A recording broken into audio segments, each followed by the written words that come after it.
Uncle আমাদেরকে আমাদের zoom resort বুঝাই দিছে। জুম রিসোর্টটা একটু দেখাই, এদিকে আসো, আমি একটু জুম রিসোর্টটা দেখাই আগে।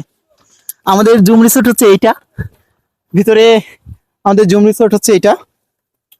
কারেন্ট নাই, ওই আঙ্কেলকে বললাম কারেন্টের কথা, ওই ও জ্বলতেছে, ঠিক আছে, আচ্ছা আচ্ছা, আমরা এখানে চার্জ দিতে পারবো। মূলত এই রিসোর্টটা হচ্ছে 10 জনের, এখানে 10 জন থাকে। তা আমরা যেহেতু আসছি 3 জন, আমরা 3 জন মিলে এই পুরো জুম রিসোর্টটা হচ্ছে যে নিয়েছি। এখানে হচ্ছে যে আমাদেরকে কিন্তু এক্সট্রা টাকা পেমেন্ট করতে হচ্ছে। 10 জন থাকলে কিন্তু আমরা অনেক কম খরচে এখান থেকে চলে যেতে পারতাম, কিন্তু আমাদেরকে আরো বাকি 7 জনের টাকা কিন্তু আমাদেরকে পে করতে হচ্ছে। তারপরও আমরা এরকম একটা পজিশনে এরকম একটা রিসোর্ট নিছি, জাস্ট মজা করার জন্য, চিল করার জন্য। ও মারাত্মক একটা ভিউ। বাইরেরটা তো দেখাইছি, বাইরেরটা তো এখান থেকে বের হইলেই আপনি জাস্ট এখানে বের হবেন, বের হওয়ার